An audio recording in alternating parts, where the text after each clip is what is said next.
And I am pleased to be joined by Mother Vulture. Hey, Hello. hello. How are we all doing? Yeah, Yeah, good. man, not too bad.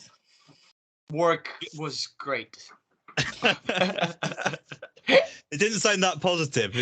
What do you mean? Just in got case they're noisy. listening in. So do you guys want to go around the table, introduce yourself? Yeah, sure. Who wants to go first? I'll go first. I'm the most Go on. important member. Hi, I'm Chris. I play bass in the band Mother Vulture. Am I doing everyone? Is that it? Right. Hi, my name is Georgie Valentine, and I am the vocalist of Mother Vulture. I'm Brody, and I play guitar in Mother Vulture. And we also have a drummer called Matt, who is not here.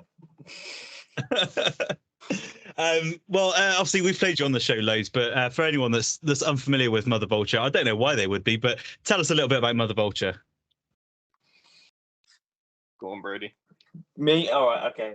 So we should have done this in a room together, really, but we had some breakdown in travel arrangements and things. So what to say about Mother Vulture?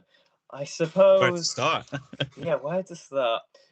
We are a sort of pretty frantic, heavy rock and roll bands. People sort of try and put labels on it. I think the latest thing kind of going around is like hectic blues punk. That sort of thing seems to be making the rounds.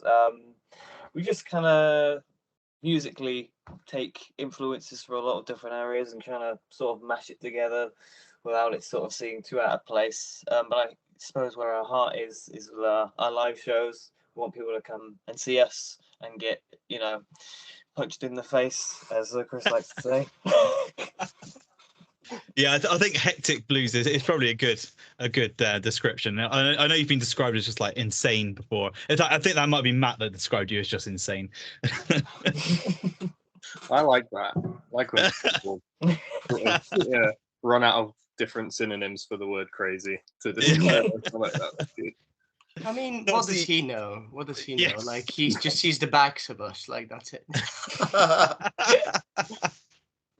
So obviously you said you've come with a lot of influences. Where do you get this sort of, like I said, it's sort of bluesy, punky, like rock and roll. It's quite heavy at times as well. What sort of influences sort of get you to that point? I think it's kind of like past and present coming together. Like I think we all kind of grew up on quite classic rock, I suppose. Like a lot of us were like listening to like AC/DC and Zeppelin and stuff like that. But since kind of moving to Bristol and kind of growing in the scene that's here, we've kind of been like, oh yeah, there's loads of like really edgy kind of cool underground rock that we should be actually sitting in better with. And so I think we kind of, watching bands in the local Bristol scene and being like, oh yeah, we need to be a bit more like that sort of thing. So we're still playing bluesy, just riff rock, but we're kind of like trying to bring a slightly different vibe to the live show, I suppose. And I suppose it's how we play it that's the other influence. Yeah, I think kind of sonically what we do with sort of the guitar sounds and stuff like that kind of adds a lot to it. And it is that thing of we started out as a sort of a revival classic rock band, sort of like in the very sort of embryonic stages of the band. And then when we realized what the scene was like and what kind of band we wanted to be, I think it just started to turn a bit more alternative and twist in a sort of different direction. But I suppose at the very ground level, you've still got that sort of like roots in the sort of classic bluesy rock sort of thing, I guess. I think that moment, there's probably one moment where we thought, oh yeah, we need to do things a bit different. It was probably when we saw Haggard Cat for the first time. Yeah, for sure. We got booked to play with them right at the end of 2018, and we'd done like 2 gigs that year. I think it was like our 3rd gig. We weren't really. It was kind of like Mother Vulture was just kind of like a uni project on the back burner at that point. And then we got booked to play this gig with Haggard Cat, and we watched them, and we were like, here we could be That's what we need to do. much better if we actually did that. I think it's really right to say that it was quite awkward dad rock at one point. Like that's literally kind of how I think that's where felt. everyone sort of starts, Yeah, don't they? yeah, Like when I was course. like 16, I was doing the same sort of thing. Yeah, so right. This is it. Yeah. But it slowly grew into, like, as both Brode and Chris said, rightfully so, into a slightly more energetic feel of what we already had. So like the structure was there, but we didn't have that, kind of final goal. And I think we finally do. And I think that definitely with the new album coming out, I'm hoping that we'll hit the sweet spot with it. Yeah. That takes us on to the next thing. So obviously you are here to talk about your new album. Well, really? You No are. way. Oh, right, okay. So this is what this is for. You know, it really Nice. wouldn't surprise me if you actually didn't know, Thought it- George. I actually didn't know. I thought it was chat roulette. Yeah, exactly. Wait, is this being recorded? No, I'm just joking. Oh, so well, obviously the album has been a long time coming, as you said. It's sort of come to the final point. You've done, is it sort of like 5 years of just releasing singles? What point did you get to the stage that you thought, let's do an album? 2019, mate. Since then, Was it from the beginning? like more than half of this album, right, was already pre-recorded, but with a different drummer. So we never released it. Like that's it. Like yeah, I mean that's the truth. I'm not even joking. Why? Yeah, we've kind of been trying to release this album for, like George said, since like 2019. Sort of, a lot of these songs have been written for ages, and some of these songs have been recorded like 5 or 6 times, like properly recorded, mixed to a releasable level. And some of the older songs, like Mr. Jones and stuff, were from some of that earlier sessions. And we just never got the finished product to the point where we were like, oh yeah, we're really happy with this. But now we are finally. The one thing, okay, we can release it now. Yeah, I suppose the one thing that we wanted to sort of convey was at least to give us sort of a taste or an idea of what it might be like to see us live, because I think the general sort of consensus is that's where it's at with us. If you want to get the most out of this band, you come and see us live, and then it kind of like you go, I get it. And trying to get that recorded has proven nigh impossible. But I think we're as close as we've ever gotten, and we're all pretty happy with it. Yeah. Has it been a case of tweaking the songs at all, or are they still in the same sort of? Yeah, a lot then. Yeah, like way too much. Like yeah, so much so that you hear the song and you're just like, oh, please make it stop. Like but no, it's not that bad yet. We're getting there though. There's a lot of new stuff. There's a lot of new. It's kind of like probably about half the album is like was written for the album, and half was kind of like stuff that's been floating around the set and have had time to. A lot of the songs have grown as like live songs. Like I think that's a good way of doing it, isn't it? You see how people are responding to it, and then when you think, oh, this could work a little bit better, or like this little bit's a bit flat. So like, although to be fair, nothing of your show is flat, is it? Everything's going on. Well, it was all kind of written for that in mind. So some of the songs, like some of the stuff on the sort of tail end of the album, they feel like old songs, but they've never been released. But they've been they're old. Tried and tested so much on the road that we're really happy with how they've kind of been able to develop.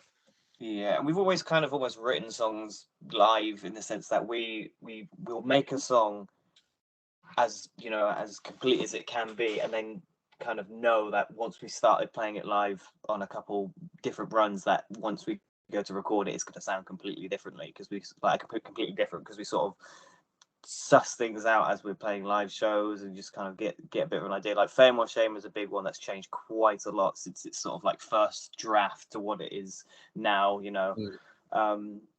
and sonically sort of in the recording stages we've kind of gone pretty far back into the classic rock thing with a track like Homemaker and something like that. So that's kind of as classic rock as we've kind of gone for quite a while, but on the flip side with a song like Monster Croak is kind of as heavy as we've ever gone as well. So we've tried to get everything that we do in the album. I did like that with your I think did you post something of your Facebook chat, and it was like, I think did Chris send the riff or something, and George just Monster Crunch, and I'm like, that is like Yeah. it's the perfect way of That's describing it, the isn't only it? thing he said. Yeah, Yeah. just like, "Hi guys, I've written a song. You know, just let me know what you think." And he just went Monster Crunch. I was And like, that was it. "We've got a title. We've got a song title." Oh mate. Yeah. And I remember me and you, Chris, I think we were sitting in the studio and you were like, I can't finish this chorus, right? And you gave me the first 2 lines and then I finished the second version of the chorus, right? I think it was Yeah. something Well, like that. I kind of Yeah. I wanted the, because Yeah. obviously the chorus is kind of follows like it's all idioms, isn't it? It's all kind of sayings like "ring a roses," like "all the glitters is not gold," stuff like that. And I Yeah. wanted to use some of those kind of sayings because they're catchy. It's like bumper sticker chorus. Like this, you know. Yeah. And It's you kind just like sang the melody, and I was kind of like, "Oh yeah, it's working now." It's good. It's kind of hilarious that Monster Crunch got its name so quickly when we've got other songs on the album which we've been playing live for a couple years, and when it came to writing up the track list, still didn't have a name. Yeah. Well, the story behind Honey's name is pretty funny as well. Was it? You remember that? Because we were No. writing the set list, or we were writing the list of songs. It wasn't the set list; it was the list of songs we were going to record. We Oh, didn't have a yeah. name for Honey, and we were just—I don't think it had any lyrics yet, and we were just like, "I will just call it Honey." There's loads of songs called Honey, and it never changed from the working title. Yeah, Is that really the case? I didn't remember, man. Yeah. But that did give you the fantastic merch opportunity, though, didn't it? Oh yeah. Yeah, exactly.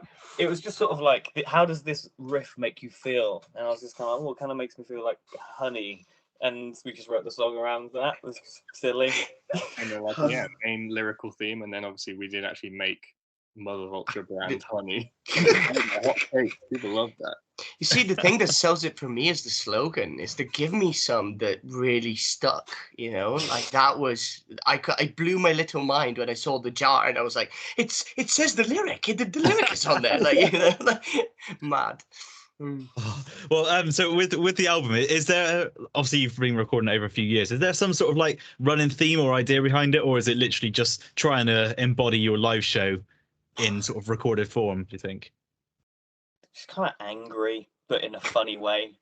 Like, Yeah. like there's not like one consistent lyrical theme, but like all of the songs are just kind of angsty, but some in funnier ways than others, which is kind of what we do. We're angry in a silly way, which is why we're kind of fun to watch live, because we just don't look after ourselves. We just throw ourselves like rag dolls around, Yeah, it's like cartoon violence. It's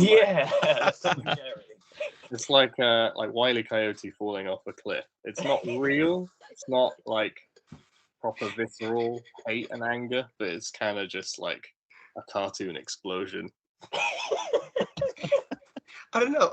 When me and Bro, you said it once. We were also like striving. There was like a common theme in a lot of our songs, which was like success. We wanted to like have something to ourselves, to reach higher and push it farther. And I think that wasn't necessarily a theme. A few of the songs touch upon it, but then you can also like attach songs like Rabbit Hole and Honey to be like really toxic relationshipy. But is it really that? Because it never specifies he or she. It's very like multi, like, plural. You can call it whatever you want. You can even attach like an object or a feeling to the song, Make as your own opposed mind to up with it. exactly, as opposed to saying, oh, this is about a relationship. But I'm willing to explore the vision of like going into a more linear idea, perhaps with the future albums. I don't know. We'll see.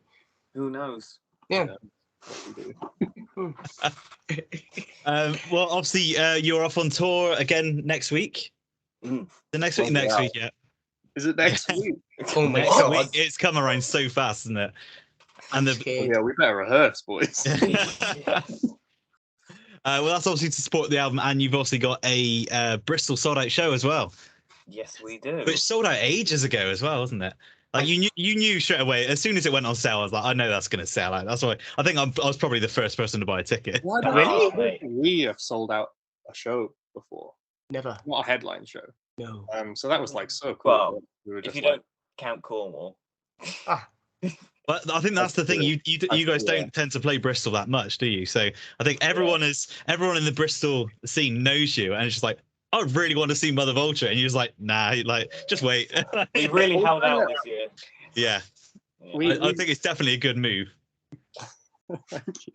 It took us a while to get a good Bristol gig. Like, I don't know what it was. We've done quite well, like in the Southwest more broadly, but Bristol, we always kind of had to put on the naughty step because it was like, we just really struggled to get a rowdy show here because you get a lot of kind of, I don't know what it is. It's a scene more for kind of beard strokey, kind of entertain me kind of people.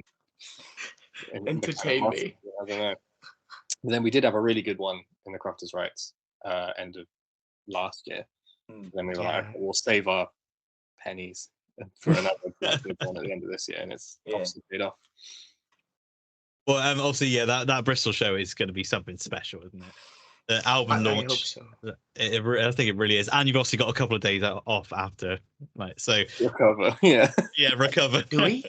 Well, I think it looks like we do, but we Edinburgh. So I think it's Edinburgh on the 6th or something, isn't it? So yeah, so we're probably going to spend the day before Edinburgh traveling up, and then the day after Bristol recovering. So that's it, really. That's what we've got. Chris, do you want to join the band? You seem to know a lot more about my schedule than I do.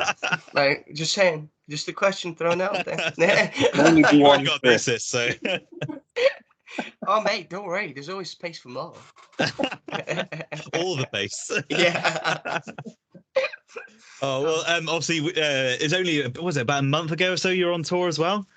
So I think it's like we said, it's very much your live show is your main thing, really, isn't that? That's what draws people to you. I mean, you said about the Haggard Cat 2018 show. That was the first time I saw you guys. I saw that show, and So I think you only had like one, maybe two songs on Spotify at the time. You might have just released the second one like a week before or something. So obviously, I saw you guys. Didn't really know what to expect. I've heard one song and just instantly I'm just like, these guys are amazing. It came up on my Facebook memories as well the other day, because it was like I think the quote I put on there was like, Mother Vulture are awesome, and like they still are. Oh, thank you, man. I didn't realize you had that show. Yeah, that was a long time ago. Yeah. That was a hell of a show as well. Especially at the time, that would have meant a lot to us. People would have seen that and be like, wow, someone thinks we're a band.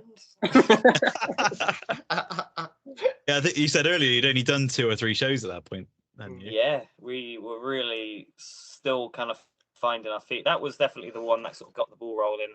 We were, in our infancy for sure. But wait, was that still with Sam? That was. Oh my god.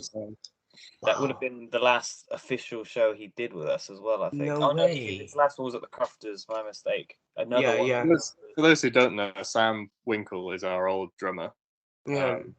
He's got kids now and stuff, so he just couldn't really carry on with the band, but we love him to bits and he was great. But since Matt joined, really, he's kind of given us like a kick up the ass to and he got a van and stuff, so we could really.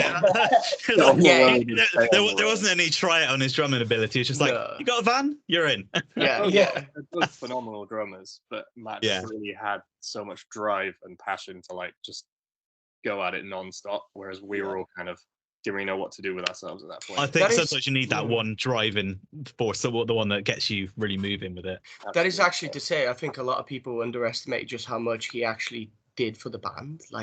Because not a lot of people know, but the fact is that without him, I don't think that we would have continued on for very long.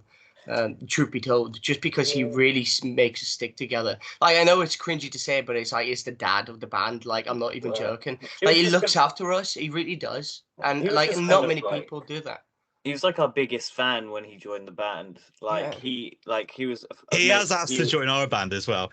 Yeah. He's like, I think it was the I Destroy gig at Rough Trade, and after obviously he'd had quite a few beers, and he was like, oh man, I love Our Nameless Boys so much. It's just like Manchester Orchestra. If you ever need a depth drummer, just let me know, okay? I'm like, all right, man. Grind. He loves the depth grind. I'm gonna give him a call right now and say, what the fuck have you been doing? Yeah, no, just joking. Brilliant. Oh, mate. Priceless.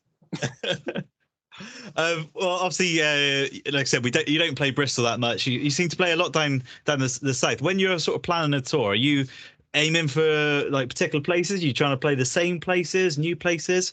I suppose the same places you're going to get. Those people are going to come back, really, aren't they? What usually happens is we end up with one gig that'll come in, and we'll go, should we turn that into a tour? And we'll go, yeah, why not? Saves for fuel on the way back. And so Yeah. save fuel on the way back, we'll book, 5 or 6 shows either side of it. And wherever that first show is kind of stems where the rest of the tour is going to be. But we try and not overplay any particular area. So we sort of do like the southwest, sort of like going up to just maybe like London or something like that, and then we'll do the other side. So we'll go up to like Hull or like Nottingham, up to Glasgow, and then back down again. And yeah, we've been trying to get up north a bit more, but it's been pretty hard making the shows kind of viable at this stage. But I think after the last run, we had a couple of good shows in like Glasgow and stuff like that, and Bloodstock. I've heard Glasgow can be very good. We haven't actually played Glasgow. We played Edinburgh. Edinburgh, that's it. Was it That's where Bannerman? you're going wrong. One? Yeah. I'm the one that books the tours, believe it or not. That's brilliant. Well, me and that. But yeah, and then I think Bloodstock probably did us a lot of favours. So I think we're going up to like Nottingham and stuff will hopefully be good.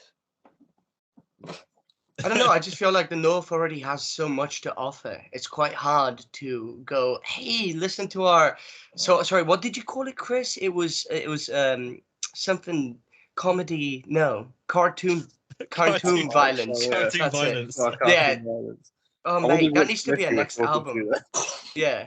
Sorry. Yeah. Apologies. I should have specified. Yeah. But yeah, no, like cartoon violence. Yeah, they've already got enough real cartoon violence over there, so there's no need for more Mother Vulture fake cartoon violence. No, I'm just joking, but you know what I mean. Yeah. Oh god. Well, you obviously you said you Bloodstock helped you out. That's obviously something you did last year for the first time. Obviously, after you had to drop out 2021, wasn't it? Yeah. Yeah, we had COVID. Annoyingly. Yeah. I think was it got announced the day of it or like the night before or something, and no one had signal there. So I know some people that were at Bloodstock and they're like, yeah, like 11 o'clock, we're down by the stage. You're like, where the hell's Mother Vulture? Yeah, I think we just they got cancelled, man. They're not coming on, guys. Sorry. I think Mate, I generally cried.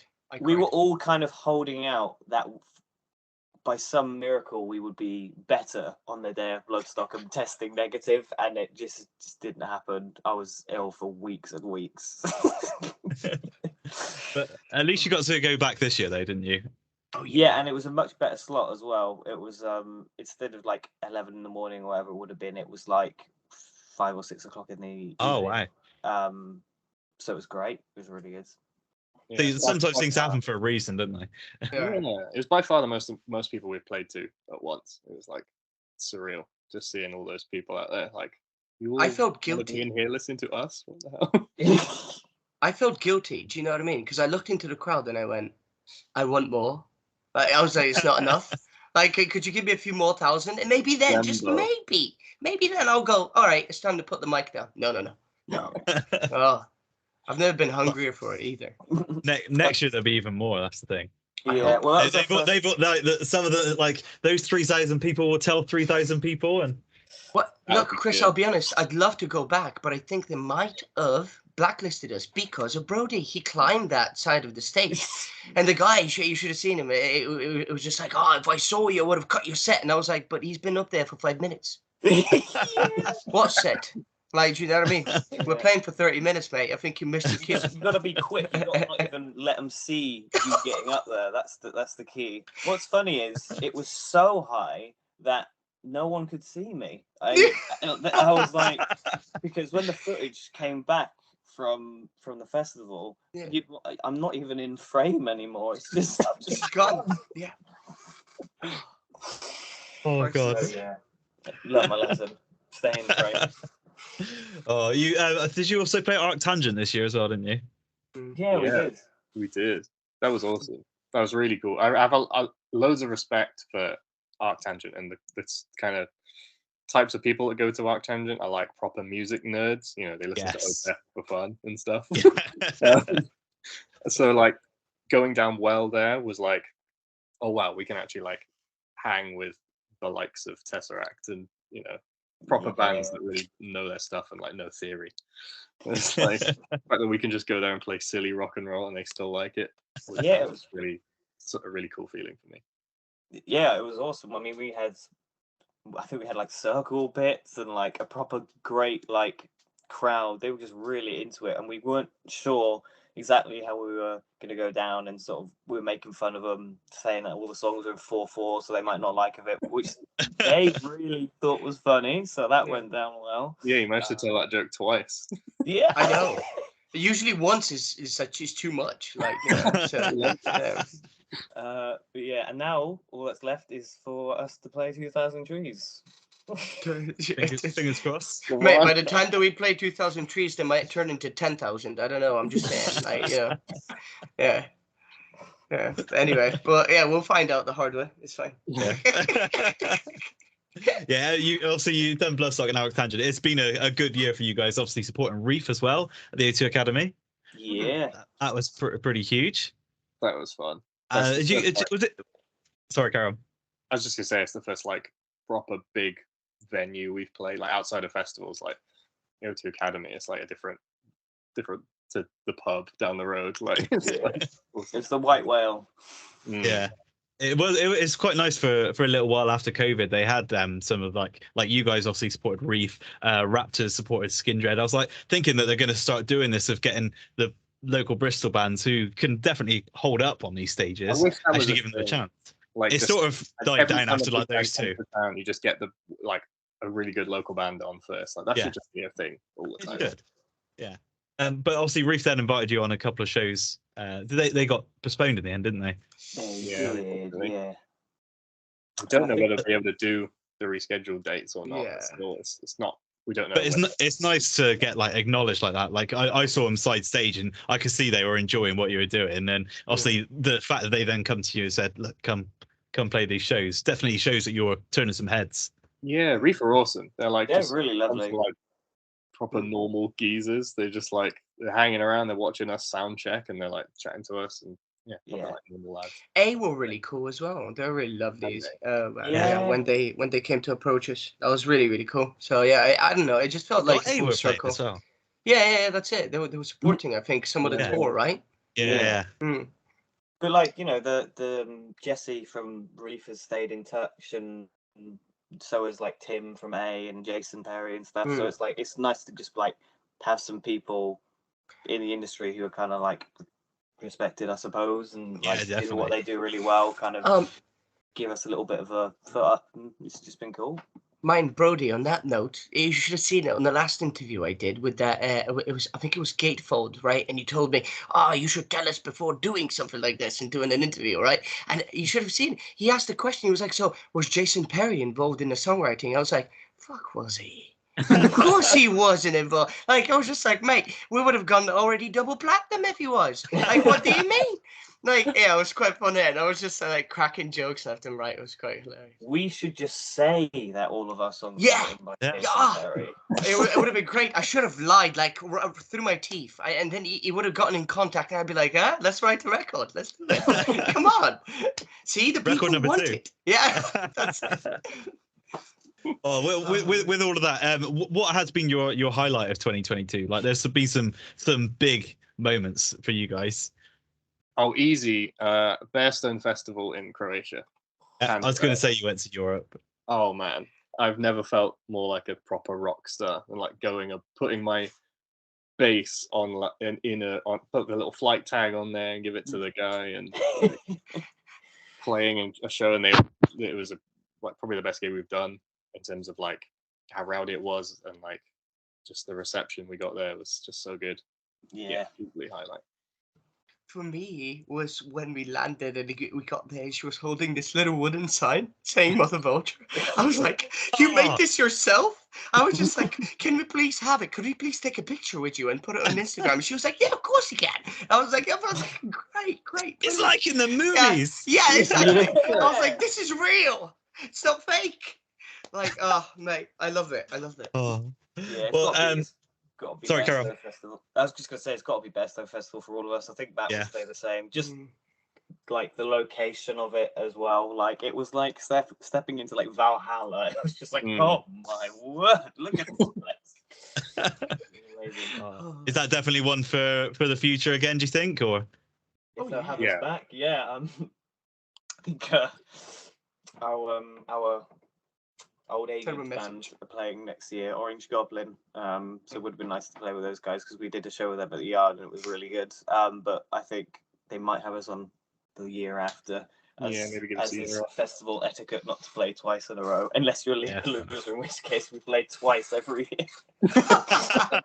That's good.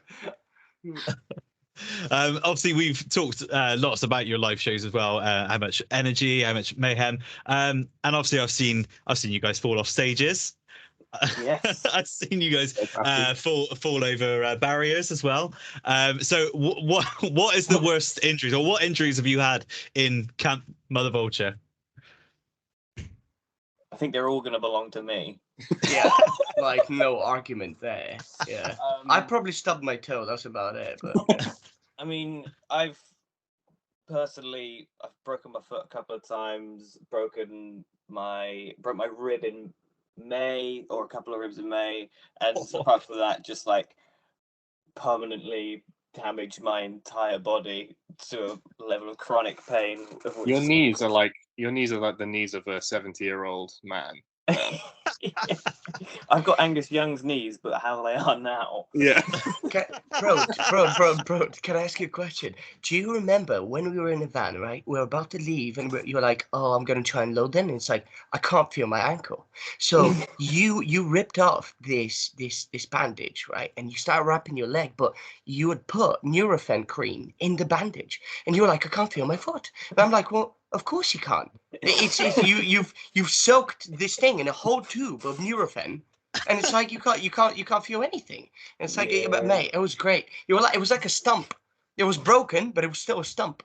It was great. Yeah, my foot really was a stump after Leap Palooza 2019. That was pain. Yeah. I think apart from that, we just bashed ourselves up a lot. Lots of cuts and bruises. Oh no, actually, Matt is now asthmatic because of the band somehow. Yeah, that might. Just like, ta-da! Like it's actually become a thing. Anyway, I'm not joking. Being in the band hasn't helped at all. No, yeah, it's actually gotten worse. Gasping for air and we're yelling faster at him. Yeah, he's like between songs. He's just like. Just need to get him like something like you know those things you hold harmonicas in. Just get one of those, but with just like a line of inhalers. Yeah, a Morton Joe from Mad Max Fury Road. He just got like the breathing apparatus on. Hey, it could be a good gimmick. Might have to. Oh well, obviously we were here to talk about the album, but the real reason, the real thing that everyone wants to know about, everyone that's tuning in, is Morrisons. Oh, knew it was coming. My God. That's the only reason people want to. That's the only reason people want to know. I don't blame them. What do you want to know? I can't. Well, I can't remember when I first saw it. Like maybe 2020, 21, something like that. Where does it even start? And like, just where? What? Georgie, do you want to tell the story or should I? Oh, for God's sake! All right, fine. So me and Brody, once upon a time, we were in a tribute band called Hell's Bells, and the singer had this really horrible habit, right? Well, all of us are sleeping, we're coming back. It's like 5, 6 a.m. in the morning, right? And he starts screaming. He's like, "Oh my God, boys, wake up! Wake up! Wake up!" And then we're looking out the window, and we thought we're crashing, man, right? And he goes, "Look at that, Morrisons." It's like a great whale, you know, like, and I'm just there, like, if you ever wake me up again, I'll smother you in your sleep, I swear. And it wouldn't, like, every time we'd pass it, it'd become a thing. So you see, when we started driving past it with Mother Vulture and we started touring, it became a thing, like, automatically. It was just, you know, it was like, oh my God, I've rediscovered this hateful love for this thing that, you know, I despise but also love. So it was like a really duality relationship. What's hilarious is we never really went to the Southwest very much. No. Hell's Bells. So we probably No. only went past that Morrison's 3 or 4 times the entire time we were in that band. But we go to the Southwest so much with this band that it was happening 3 or 4 times a week at one point. Yeah. And we had this little like rule in the band, this sort of unspoken thing that no matter what happens, no matter what time it is, doesn't matter if you're asleep, if you get woken up for the call of Morrison's, you're not allowed to get annoyed. You have to take part in the chants. Exactly. Absolutely fair. What's funny is it started off like we just talk about it. We'd be like, bloody hell, look at the size of that Morrison's. And now we're literally just screaming incomprehensibly at it. But you see, the one thing that we didn't really make up was like the corn chips and stuff, and like how many I don't know farts could you smell in there? Like, you know, it's really weird stuff, man. It was just weird. You know what I mean? And it was actual conversations, and we're like, we should make it into a thing. And then it was like another brilliant idea. It just came to us like it was a light bulb or something. Yeah, it was great. Our legacy. Yeah. It's definitely become like a running joke in the sort of Bristol music scene, especially, isn't it? Like, I think everyone I know from Bristol is just like every time you see a friend go past Morrison's, it's just like Morrison's. Oh yeah, we've like passed the torch now. We keep getting like people keep Tagged tagging in it on Instagram posts, like them going past it. Like the Kite Thief guys always do it. It's great. Guys, can you imagine if Mother Vulture gets popular for that and not for our music? Like that'd be so. That was going to be my nice. question.